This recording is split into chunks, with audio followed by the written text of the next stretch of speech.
Bonjour mon frère, ma sœur, j'espère que tu vas bien, j'espère que tu passes une très bonne journée, ou du moins que tu en as passé une très bonne. Et voilà, j'espère que tu vas bien. Aujourd'hui, j'avais vraiment un court message à te faire passer qui s'intitule Le zèle. Alors, pour ceux qui ne savent pas ce que c'est, parce que voilà, des fois, il y a des mots qui nous échappent, ou du moins qui ont une idée de ce que c'est, mais à qui des fois ça peut échapper. Le zèle, c'est vraiment l'engouement. C'est vraiment, comment je peux dire, la détermination, la volonté qu'on met dans quelque chose, le courage, la détermination, vraiment la ténacité qu'on a pour faire quelque chose. Tout ça, c'est le zèle. Amen. Le zèle, c'est aussi composé du courage. C'est composé aussi forcément de la foi, de beaucoup de choses. Amen. Mais le zèle, c'est surtout en fait l'engouement. Amen. La motivation qu'on met à faire quelque chose. Et aujourd'hui, le message que le Seigneur me donne de te donner aujourd'hui s'intitule le zèle. Et ce que Dieu voudrait en fait pour toi et pour moi aujourd'hui, c'est que nous ayons un bon zèle pour lui, un bon zèle pour le servir, un bon zèle pour faire ce qu'il nous demande de faire pour lui. Parce qu'effectivement, il y a des ailes qui ne viennent pas de Dieu. Il y a des ailes qui ne viennent pas de Dieu. C'est-à-dire que tu peux vouloir faire une bonne chose pour Dieu et ce que tu fais ne vient pas de Dieu. Par exemple, nous le voyons dans la Bible. Je voulais donner ce message, mais malheureusement, j'ai pas vraiment le verset en tête, mais c'est dans le livre de Jean et dans les autres évangiles. Nous voyons que dans le jardin de Gethsémané, lorsque Jésus est en train de se faire arrêter, Pierre, en tant que zélote aussi, prend son couteau, amen, et il le prend pour trancher l'oreille, mince, pour couper l'oreille d'un soldat romain. Pourquoi? Parce qu'il ne voulait pas qu'on arrête son Seigneur Jésus. Il ne voulait pas qu'on arrête son maître. Donc, il s'est levé et il a coupé l'oreille de ce soldat. Jésus a réprimandé Pierre et Jésus a recollé l'oreille de ce soldat. Amen. Pourquoi? Parce que son heure était venue. Voyez-vous, des fois, lorsque nous voulons exercer notre zèle pour le Seigneur, il faut vraiment que nous passions un temps dans la prière. Il faut vraiment que nous soyons de ceux, en fait, qui prient. De ceux, en fait, qui, comment je peux dire, qui passons du temps avant de nous lancer. Souvenons-nous qu'en ce moment-là, Pierre et les apôtres, enfin tous les autres disciples, parce qu'en ce moment-là, ils n'étaient pas encore apôtres, amen, ils n'étaient pas encore apôtres en ce moment-là, tous ces disciples-là devaient en fait passer un temps de prière avec Jésus. Jésus leur a dit, priez afin de ne pas tomber en tentation, mais le problème c'est que ils n'ont pas prié et ils se sont endormis. Je ne sais pas si Pierre aurait prié avec Jésus, si ça aurait été la même chose. Est-ce que Pierre aurait réagi autrement? Je ne le sais pas. S'il aurait été avec Jésus, qu'il aurait entendu sa prière lorsqu'il disait, Père, cette coupe, si c'est trop, en tout cas qu'elle s'éloigne de moi. Si Pierre aurait entendu cette prière, je ne sais pas s'il aurait agi de la même façon. Peut-être que oui, peut-être que non. Amen. Mais souvenons-nous en fait que nous devons avoir un bon zèle. N'ayons pas un zèle amer. Amen. N'ayons pas un zèle qui est un zèle qui nous pousse à écraser les autres. Bien entendu que si tu es dans un lieu où personne n'a le courage de faire certaines choses pour Dieu et que tu es le seul à avoir ce courage, c'est sûr et certain que euh, tu seras, comment je peux dire, je vais dire sans guillemets, en première ligne. C'est-à-dire que tu seras très vu des autres, c'est vrai. Mais euh, n'ayant pas un zèle dans le but d'écraser les autres, n'ayant pas un zèle, c'est-à-dire pour faire des choses bonnes, alors que ce n'est pas le temps de Dieu. Il y a des choses bonnes à faire, mais qui ne sont pas bonnes à faire pour nous, selon le plan que Dieu a pour nos vies. Je peux avoir le but aujourd'hui de d'évangéliser, par exemple, un truc tout bête, parce que Jésus nous a envoyés dans le monde entier pour parler de lui et tout. Mais si ce n'est pas le temps pour que moi, dans ma vie, pour que selon le plan que Dieu a pour ma vie, pour que selon l'appel que Dieu m'a donné, si ce n'est pas le temps de Dieu pour que moi je me lève aujourd'hui, je fais mal. Même si en soi évangéliser, c'est une bonne chose. Mais si, euh, selon l'appel que Dieu a mis sur ma vie, ce n'est pas le moment où Dieu veut que je me lève, je fais mal. Amen. C'est très important. Des fois, on veut vous faire des bonnes choses et c'est bien de vouloir les faire. C'est pas mauvais. Il faut prier, il faut chercher Dieu, il faut faire les choses, il faut chanter, il faut pratiquer la parole de Dieu, il faut faire des choses. Mais il y a des mots, il y a en fait, euh, comment je peux dire, il y a tout un contexte qui va avec. Et tout ça, en fait, est réglementé par le plan de Dieu qu'il a destiné pour nos vies. Tout le monde n'est pas appelé à faire la même chose. Même, on parle d'évangélisation, mais l'évangélisation, ça se fait de tellement de façons.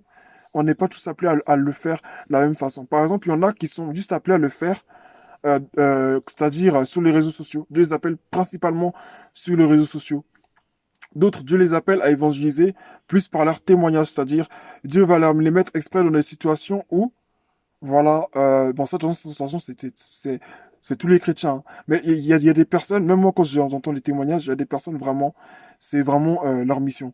C'est-à-dire, eux, en fait, n'estiment pas avoir besoin forcément d'aller parler à des gens, parce que pour eux, c'est juste le témoignage qui parle. Et ce n'est pas une mauvaise chose, parce que certains parmi nous sont vraiment destinés à ne faire que ça.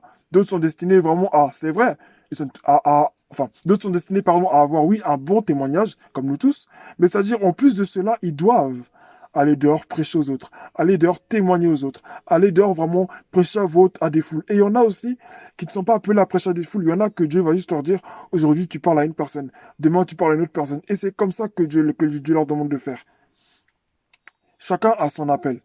Même par rapport au ministère des chantres. C'est vrai, je veux chanter. C'est vrai, j'ai un ministère, moi je chante. Mais est-ce que Dieu m'a dit que je serai un chantre qui va aller dans le monde entier pour prêcher comme les grands chantres d'aujourd'hui? Est-ce que Dieu m'a pas juste appelé pour juste le servir dans, bon, je vais dire ça comme ça, dans l'église locale, c'est-à-dire vraiment dans mon assemblée mère, c'est-à-dire que je reste là et c'est là que Dieu m'a appelé. Amen. Juste pour dire qu'en fait que chacun a son appel. Il y a des gens qui n'ont pas cet appel-là comment dire ça, cet appel-là que beaucoup de personnes vivent, c'est-à-dire cet appel-là, waouh, il va dans le monde entier, elle fait ceci, cela. Il y a des gens qui n'ont pas cet appel-là. Il y a des gens qui n'ont pas cet appel-là. Il y a des gens qui auront cet appel-là, c'est-à-dire, peut-être que Dieu t'a donné le don de chant, mais c'est-à-dire, ce don de chant, en fait, c'est pour réconforter les autres. C'est pour encourager les autres. C'est-à-dire que peut-être que toi, tu vas aller dans les rues, peut-être dans des hôpitaux, pour chanter peut-être pour des malades, peut-être tu vas aller peut-être dans des orphelinats, pour chanter pour des orphelins. Tu vas peut-être aller dans des pays, voilà, dans certains pays où là-bas, tu vas chanter pour une catégorie de personnes. Et ces personnes-là sont vraiment touchées euh, euh, euh, euh, euh, par l'évangile que tu as prêché. Peut-être que tu es appelé à être pasteur, mais tu n'es pas appelé à être pasteur dans le sens que tu vas diriger une église. Un pasteur n'est pas forcément quelqu'un qui dirige une église. Un pasteur, c'est un berger. Un pasteur, nous savons qu'un pasteur, c'est un berger. Et qui dit berger dit brebis. Donc un pasteur, il est suivi par un groupe de brebis que lui, il conduit. Mais est-ce que ce groupe de brebis se tient forcément entre quatre murs? Est-ce que les brebis que Dieu te donne ne sont pas dans le corps dans le corps médical, c'est-à-dire dans les médecins, c'est-à-dire que par toi, beaucoup de médecins vont se donner à Jésus et, et c'est toi que Dieu met là comme leur leader. Il y a des pasteurs comme ça. Parce que tout le monde n'est pas appelé aussi à servir, on appelle ça à servir à plein temps. Donc, même dans le domaine pastoral, c'est assez large aussi. Parce que Dieu fait ce qu'il veut, avec qui il veut, de la façon dont il le veut. Amen.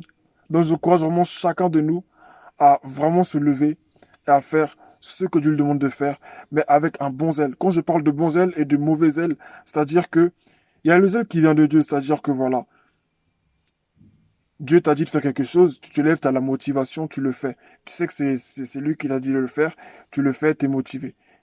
Tu le fais, voilà, tu as l'humilité, tu as la foi, tu pries derrière et tu fais ce que tu as à faire. Et tu es à fond dans les choses de Dieu. Et il y a le mauvais zèle dont je viens de parler tout à l'heure, c'est-à-dire, tu as le cœur pour faire de bonnes choses, mais c'est pas les bonnes choses aussi selon Dieu. Des fois, c'est pas les bonnes choses selon Dieu. Pierre voulait défendre Jésus. Mais qui défend Dieu? Personne ne peut défendre Dieu. Personne ne peut défendre Dieu. Donc, c'est très important d'avoir un bon zèle pour le Seigneur. Et de ne pas avoir un zèle amer. Il y a des zèles qui ne sont pas de Dieu.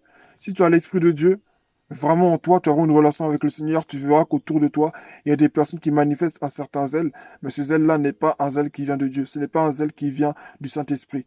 Elle tape les mains, elle prie fort, elle crie, elle danse, mais quand tu as l'Esprit de Dieu en toi, tu sais que il y a quelque chose qui ne va pas. Donc, que Dieu nous bénisse et que Dieu nous fortifie. Et rappelons-nous qu'il est important d'avoir un bon zèle. Personne ne peut défendre Dieu. Personne ne peut courir avant lui pour dire, ah, Dieu m'a dit donc je me lève. Non. Tous ceux qui ont été appelés dans la Bible, ils ont toujours pris un temps devant Dieu. Moïse était devant le buisson ardent. Il a pris le temps qu'il fallait pour questionner Dieu, pour parler à Dieu. Non mais Seigneur, si je vais, qu'est-ce que je vais leur dire? Si on me dit qui t'envoie, qu'est-ce que je vais leur dire? Et Dieu lui répond à chaque fois. Et Dieu lui répond à chaque fois. Et Dieu lui répond à chaque fois. Même quand il est parti et qu'il a vu qu'on ne l'a pas écouté, il est revenu dans la présence de Dieu. Et Dieu l'a encouragé. Et il est reparti. Dieu a fortifié Moïse et il est parti. Donc vraiment, c'est important. Gédéon, pareil. Gédéon aussi, il doutait. Et il a dit au Seigneur, mais Seigneur, je suis le plus petit de ma famille et mon clan est le plus faible de Manassé. Le Seigneur lui dit, va avec la force que tu as. Donc ça, c'est la présence de Dieu. Abraham, pareil. Abraham, lève-toi et pars de la maison de ton père. Et même dans la suite, nous voyons qu'il a toujours besoin de la présence de Dieu pour exercer ce qu'il a à faire. Il ne se lève pas comme ça. Amen. Juste parce qu'il a entendu. Abraham, c'est vrai, bon, lui, c'est le père de la foi, donc lui, c'est un peu différent. Mais pour tout le reste, en tout cas, quand on voit toutes ces personnes-là dont on entend parler dans la Bible, toutes ces personnes-là avaient toutes besoin vraiment du Seigneur pour avoir ce bon zèle-là et faire. Il fallait en fait que ce soit Dieu en fait qu'il leur dise. Il fallait que leur ministère soit justifié par Dieu, par l'appel que Dieu leur demande d'exercer. Donc, vraiment, je t'encourage, vraiment toi qui écoutes cette vidéo, aie un bon zèle pour le Seigneur. Aie un bon zèle. Ne fais pas comme Pierre. Ne fais pas comme Pierre, c'est-à-dire, tu veux faire des bonnes choses. Tu as le zèle pour faire des bonnes choses, mais ces bonnes choses-là ne sont pas des bonnes choses selon Dieu. Je veux chanter, je veux produire des disques, ce n'est pas mauvais. Dieu m'a donné un don, c'est pour le servir, c'est pas pour que ça dorme en moi. Si Dieu a permis que je sache chanter, c'est pas pour rien. On est d'accord. Si Dieu a permis à ce que je puisse venir à lui avant, c'est un exemple que je donne, avant tous les membres de ma famille, par exemple, ce n'est pas pour rien. Si Dieu a permis à ce que dans mon village ou dans mon quartier, je sois l'un des seuls chrétiens qui prêchent l'évangile, ce n'est pas pour rien. Il n'y a pas d'hasard. Amen. C'est certainement pour bâtir quelque chose, pour mettre là un fondement et que quand je pars, que la personne qui vienne aussi, après moi, puisse se baser sur le fondement qui a été posé et continuer l'œuvre que Dieu m'avait confiée.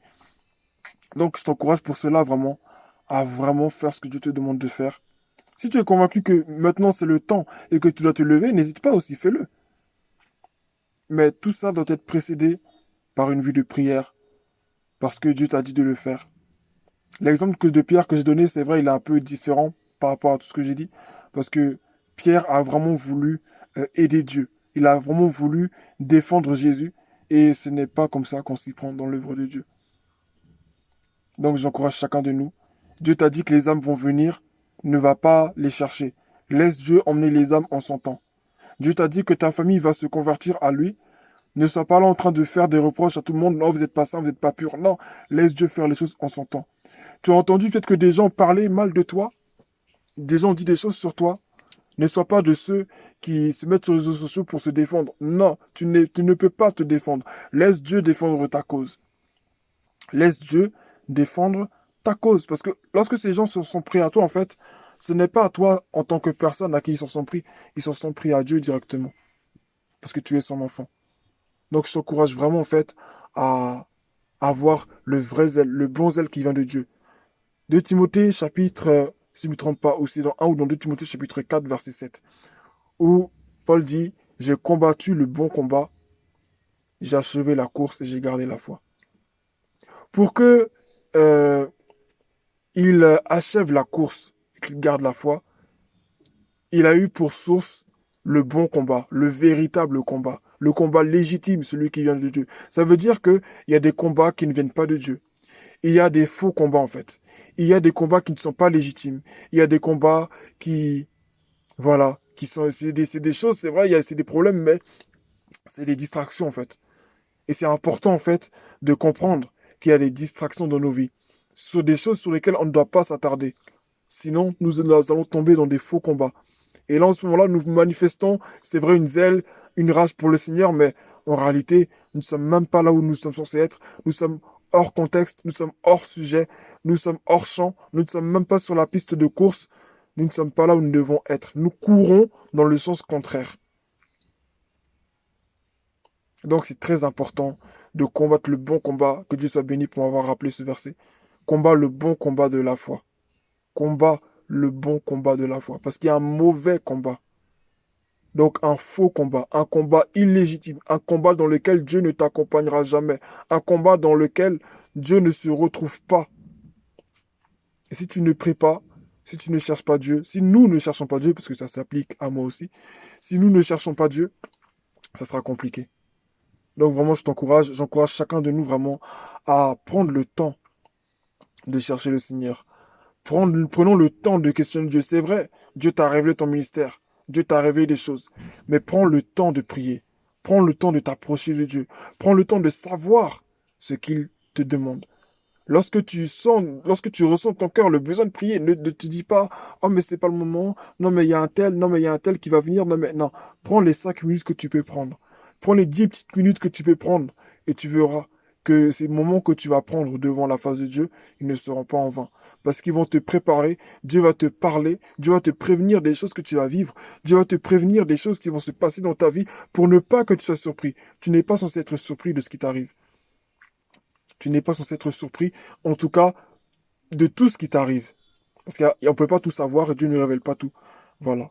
Donc vraiment, je t'encourage à vraiment avoir le bon zèle, à combattre le bon combat de la foi. À ne pas t'attarder sur des choses, en fait, qui ne méritent pas que tu t'attardes dessus.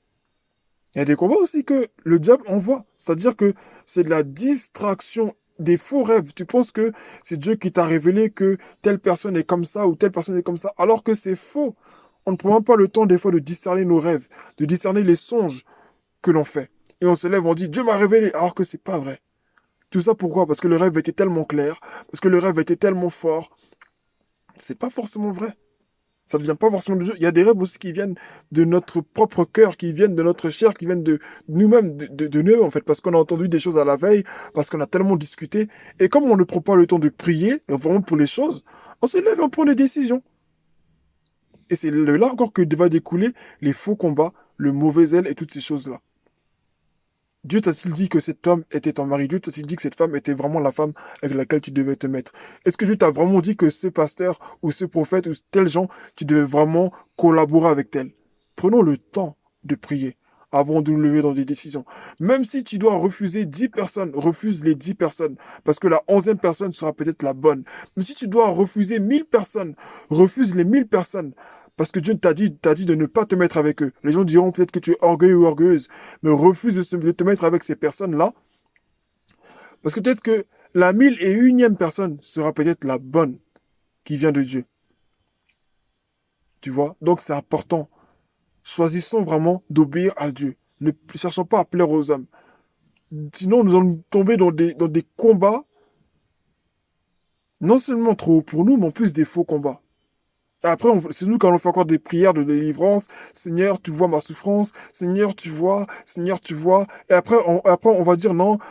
Des fois, il faut laisser les combats, il faut louer Dieu. Mais en fait, au final, tous les bons messages, au final, deviendront des faux messages pour toi, uniquement parce que tu es dans un faux combat. Donc, tous les messages même qui diront la vérité ne pourront pas être la vérité dans ta vie parce que ta vie est dans le faux. Donc, c'est très important que nous apprenions à nous approcher de Dieu avant de collaborer avec des gens, avant de faire X choses. Dieu m'a dit que je vais voyager. Dieu m'a dit que je serais, bon, je vais dire ça comme ça, prophète des nations ou autre. Mais qu'est-ce que Dieu veut me dire par prophète des nations? Est-ce qu'il veut me dire que je vais prophétiser dans la vie de beaucoup de personnes? Parce que les nations, ce sont avant tout des personnes. Ce ne sont pas uniquement des pays, mais ce sont des personnes. Nous l'avons vu avec Rebecca, la femme de Isaac. Amen, nous l'avons vu, si je ne me trompe pas. Le Seigneur lui révèle que tu as deux nations dans ton ventre, Ésaü et Jacob. Dieu lui dit que tu as deux nations dans ton ventre. Mais ces nations-là, là, il y a deux personnes dans son ventre. Et ces deux êtres qui sont dans son ventre, Dieu les appelle des nations. Donc les nations sont d'abord des personnes, des individus. Ce sont eux qui sont la nation. Donc, quand Dieu te dit tu seras prophète des nations, avant tout comprends que Dieu t'envoie vers des personnes. Dieu t'envoie vers des personnes. Ça ne veut pas dire que tu vas aller forcément dans le monde entier. Peut-être que la prophétie que tu vas faire va traverser le monde, que beaucoup de personnes vont entendre aussi, c'est vrai. Mais ça peut vouloir dire aussi que tu seras prophète des nations, mais dans ton quartier, dans ton village, dans ton quartier, dans ta ville. C'est-à-dire que tu vas parler à beaucoup de personnes. tu vas parler à beaucoup de personnes, tu vas déclarer des paroles inspirées du Saint-Esprit dans la vie de certaines personnes qui vont arriver, ou tu vas dire des choses qui se passent dans la vie de certaines personnes. Donc vraiment, c'est important de vraiment prendre le temps, de prendre du recul par rapport aux choses. Si Pierre aurait dit, attends, on est en train d'arrêter mon sauveur, mais attends, on m'avait dit que, euh, enfin, Jésus nous avait dit que son heure était venue. Jésus nous avait dit que c'est cela. Mais bon, il n'avait pas les yeux ouverts, donc il ne pouvait pas vraiment savoir. Mais c'est important de ne pas refaire cette erreur-là. Et pour finir, je donne un exemple encore contraire à Pierre, Marie de Magdala. Amen. Cette femme a eu un très bon zèle. Elle est partie au tombeau de Jésus. Elle est partie au tombeau de Jésus. Et elle a vu que la pierre était ouverte. Et elle parle à un ange. L'ange qui lui dit, euh, qui cherchez-vous parmi les morts? Celui que vous cherchez n'est plus ici, il est vivant, etc. Ce qu'on connaît déjà. Et cette femme-là était prête à dire, enfin, elle était prête, elle a dit, si vous savez où il était, dites-moi où vous l'avez mis. Je vais le récupérer. Mais une femme, telle qu'elle, est-ce qu'elle a la force de soulever un corps? Le corps d'un homme, a-t-elle toute seule cette force-là de prendre de ses mains? Non, cette femme avait en fait l'audace. Cette femme avait en fait ce qu'on appelle le véritable zèle. Et c'est elle, la première évangéliste dans la Bible, la première évangéliste. C'est vrai, certains vont peut-être parler de Jean-Baptiste avant, qui avait annoncé Jésus, tous les prophètes, ce sont qui. Mais là, on parle vraiment du temps de Jésus, après que Jésus soit venu.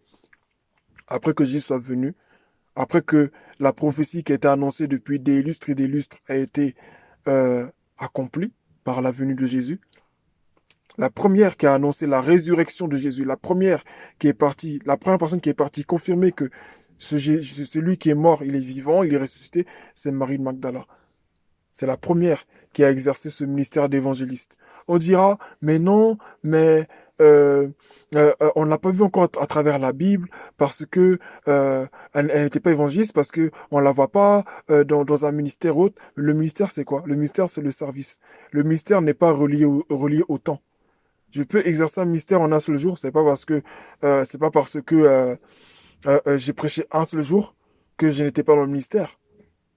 Il y a des gens qui prêchent depuis des années, mais devant Dieu, ils ne sont plus dans le ministère parce que, comme là, je suis en train de le dire, encore une fois, ils sont dans un faux combat. Ils ne sont plus dans la course que Dieu leur a demandé d'être. Donc, le ministère, ce n'est pas relié au temps pour dire que, ah, ça fait des années, ah, il est dans le ministère. Hein. Non, le ministère, ça peut être en une seule journée. Tu as fait ce que Dieu t'a demandé, tu as rempli ton ministère. Donc, cette femme avait le bon zèle. Elle a fait ce qu'elle avait à faire. Elle a fait ce qu'elle avait à faire. Et c'est ce même zèle dont nous devons être animés. Et c'est la première, du coup, aussi, qui a reçu l'apparition de Jésus. Et c'est la première aussi que Jésus envoie pour dire, va dire aux autres. Va dire aux autres. Et c'est la même chose qu'on voit aussi avec la femme samaritaine qui était au puits. Jésus lui dit, va dire. Va dire. Quand il guérit quelqu'un, il dit, va répéter aux autres. Il envoie évangéliser, il envoie prêcher, il nous envoie annoncer. Mais si cette femme n'était pas venue, Marie de Magdala, si elle n'était pas venue au tombeau de Jésus, si elle n'était pas venue avec le zèle de très tôt le matin, il faisait encore noir, elle est venue quand même. N'importe quoi aurait pu l'arriver. Elle est venue. Elle ne s'est pas souciée du danger. Elle est venue. Ça, c'est un zèle qui vient de Dieu et c'est un zèle que nous devons tous manifester. Un zèle qui nous pousse à ne pas nous soucier du danger. Un zèle qui nous pousse à ne pas avoir les frontières, mais à avoir la route ouverte pour exercer le mystère que Dieu nous a appelé. Mais si nous ne prenons pas le temps avant de prier, si nous ne prenons pas avant euh, le temps de discerner les choses, nous allons nous tromper. On me dira peut-être, non mais est-ce que Marie Magdala a pris le temps de prier? Mais là, qu'elle ait pris le temps de prier ou pas, nous qui lisons la parole, nous voyons très bien qu'il y a une parole qui a été annoncée. Nous savons qu'il y a une parole qui a été annoncée que Jésus allait ressusciter. Et là, elle s'est rendue le troisième jour. Donc, qu'elle ait prié ou pas, là, elle, grâce à Dieu, elle s'est rendue au bon moment, au bon endroit, pour faire la bonne chose qu'il fallait faire. Que Jésus soit vivant ou mort, elle était prête à faire ce qu'elle avait l'habitude de faire, c'est-à-dire embaumer le corps de Jésus. Et elle voulait que l'on respecte, qu'on honore la mort, ou bien, je dirais, euh, l'enterrement, la commémoration de ce corps-là, de Jésus. Parce que pour elle, là, il était encore mort. Elle ne savait pas qu'il était déjà ressuscité. Sinon, elle ne serait pas étonnée en disant où vous l'avez mis. Mais elle est venue. Et quand elle est venue, Jésus lui-même s'est révélé à elle. Jésus lui est apparu. Quelle grâce, quelle grâce. Elle est partie le dire aux autres. Ils ne l'ont pas cru. Eux-mêmes, ils ont couru. Pierre et Jean ont couru jusqu'à la tombe de Jésus. Parce qu'ils voulaient voir. Donc, moi, je t'encourage. Tu vois, c'est un mauvais zèle, encore une fois, que Pierre a eu. On vient te dire que Jésus est ressuscité. Toi, tu cours à la tombe, pourquoi? Qu'est-ce que tu vas faire là-bas? Vous voyez, c'est encore une fois un faux zèle. Mais est-ce qu'en soi, vouloir aller au tombeau, Marie Magdalene est partie au tombeau. Lui aussi, là, il part au tombeau. Si on se limite à ça, là, c'est pas une mauvaise chose. Mais là, le problème, c'est que les deux partent au tombeau pour des causes différentes. D'accord? Elle part parce qu'elle a l'habitude de partir pour embaumer le corps. D'accord? Donc, elle part. Et finalement, au final, c'est qu'elle a la révélation de Jésus lui-même qui vient et qui lui dit, va dire aux autres que je suis ressuscité, etc., etc. Donc là, elle est partie, elle a eu ce dont elle devait avoir, elle est repartie avec. Les autres, eux, ils ne partent pas pour la même raison. Eux, ils partent là-bas parce qu'ils n'ont pas cru. Donc c'est un zèle, c'est vrai, qu'ils ont. Mais c'est pas un vrai zèle. C'est pas un zèle qui vient de Dieu. Quand elle partait au puits, là, quand elle, plutôt, elle partait au tombeau, ils étaient où? Qui l'a accompagnée? Ils ne l'ont pas accompagnée. Ils n'étaient pas avec elle. Quand on dit Marie et un groupe de femmes se sont rendus au tombeau, ils n'étaient pas là, les hommes n'étaient pas là.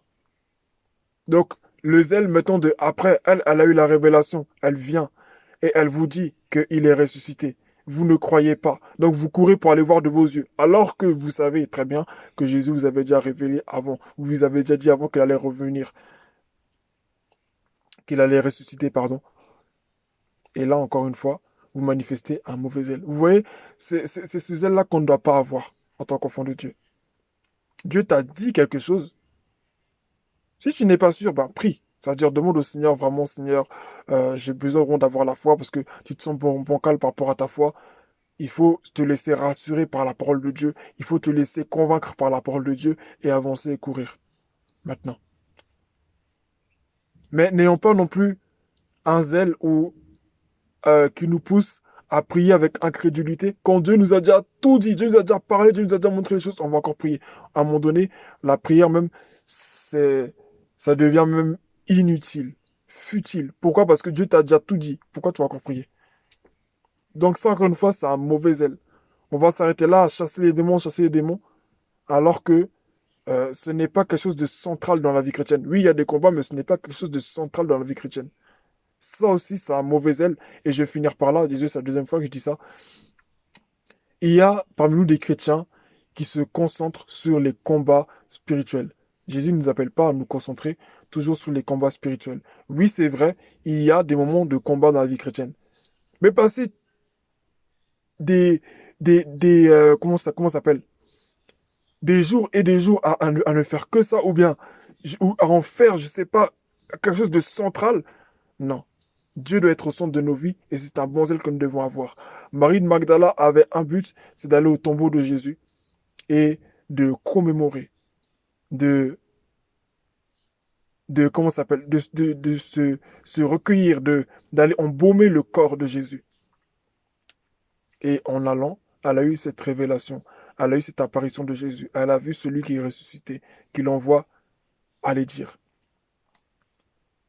Mais malgré ça, quand elle va dire, ceux qui ne croient pas là vont avoir le zèle aussi pour courir, pour aller voir. Donc ça, c'était un modèle qu'il ne fallait pas avoir.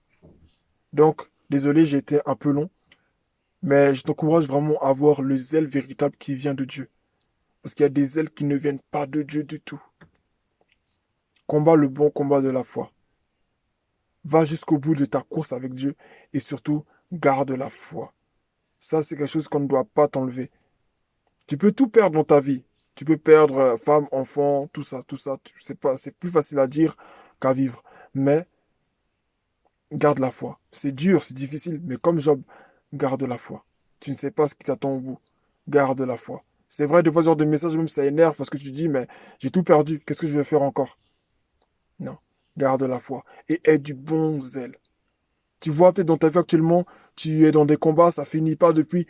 Assieds-toi, pose-toi les bonnes questions. C'est quoi le point d'origine de tout ça? À partir de quoi? Peut-être que c'est juste parce que tu n'as pas écouté Dieu dans quelque chose. Peut-être que c'est juste parce que il y a quelqu'un dans ta vie qui est là, avec qui tu ne devais pas être. Dieu t'avait parlé, tu n'as pas écouté. Dieu t'a parlé par des personnes, tu n'as pas écouté. Des fois, on s'attend à faire des rêves, mais non, Dieu t'a parlé en live par des personnes, tu n'as pas écouté. Aujourd'hui, tu vis les conséquences. Tu es avec un ami, une amie, un homme ou une femme, avec quelqu'un, vous vous êtes fréquenté, vous êtes là. Dieu t'avait dit depuis cette personne, il ne faut pas que tu sois avec cette personne. Je ne veux pas de cette relation dans ta vie. Et aujourd'hui, tu vis des combats et tu passes des nuits et des nuits à chasser des démons. Tu es dans un faux combat. Tu es dans un faux combat. Donc c'est très important. Prenons le temps vraiment de chercher Dieu. Si nous avons déjà entendu la parole de Dieu, si nous avons déjà entendu le signal de Dieu, levons-nous et faisons ce qu'il nous demande de faire. Ne sont pas de ceux encore qui posent des questions et tout. C'est comme ça que le père de Jean-Baptiste a fait. L'ange de Dieu se révèle à lui et il lui dit que ta femme va avoir un enfant. Et puis lui, il est là, il ne croit pas. Et puis lui, il ne croit pas. Donc comme il n'a pas cru, qu'est-ce que l'ange a fait? Il l'a rendu muet pendant un bon moment. Amen. Donc, ne sont pas de ceux-là qui doutent, ne sont pas de ceux qui doutent, sont de ceux qui, qui croient. Amen. Ne sont pas de ceux qui ont un mauvais zèle, mais sont de ceux qui ont un bon zèle, n'ayant pas un zèle amer, ayant un zèle véritable pour Dieu. Tu es femme, tu es homme, Dieu t'a appelé à faire quelque chose. Tu es peut-être dans une assemblée où on n'accepte pas ton ministère en tant qu'homme, en tant que femme, peu importe, en tant que jeune homme. Dieu ne t'a pas mis dans cette assemblée par hasard. Donc prends le temps de prier. Demande au Saint-Esprit de Dieu les instructions. Dieu lui-même va créer des occasions où ce sera impossible que tu n'interviennes pas. Dieu va créer des opportunités où tu vas le servir. Dieu va créer des opportunités où tu vas faire ce à quoi il t'a appelé. Non, mais dans l'église, on est trop beaucoup. Comment c'est possible? C'est possible. Quand Dieu a mis sa main sur toi, même si vous êtes 10 000, Dieu va mettre son projecteur sur toi et tu vas t'avancer et tu vas faire ce que Dieu te demande de faire. Mais Dieu a un temps pour toutes choses. Et souviens-toi que le temps est le meilleur outil de Dieu pour enseigner une personne. Le temps que dure la souffrance, le temps que dure l'épreuve, le temps que dure le combat, le temps qui passe entre la prophétie et l'accomplissement, le temps qui passe entre la demande et la réception et l'exaucement, c'est le meilleur enseignement que Dieu puisse nous donner, le temps. Et dans ce temps-là, moi, nous tous, nous devons manifester le bon zèle véritable. Donc que Dieu te bénisse et surtout sois fortifié. Aie du bon zèle pour Dieu, aussi jeune ou aussi grand que tu sois. Que Dieu bénisse. Je prie, Saint-Esprit de Dieu, que la personne qui écoute cette vidéo manifeste un bon zèle, comme Marie de Magdala, comme Joseph, comme Gédéon, comme Déborah, comme Séphora, la femme de Moïse. Donne-nous, mon Dieu, de vraiment manifester le vrai zèle, celui qui vient de toi seul, au nom de Jésus. Et que si quelqu'un, à cause d'un mauvais zèle, est tombé dans un trou dont il ne sait comment se sortir, fais-lui grâce. Envoie-lui ton échelle, envoie-lui ta corde pour qu'il sorte de là. Elle sort de là pour que ces familles entières, ces générations entières sortent de là afin que par eux, les générations futures soient sauvées. Au nom de Jésus. Amen. Que Dieu te bénisse et prends courage.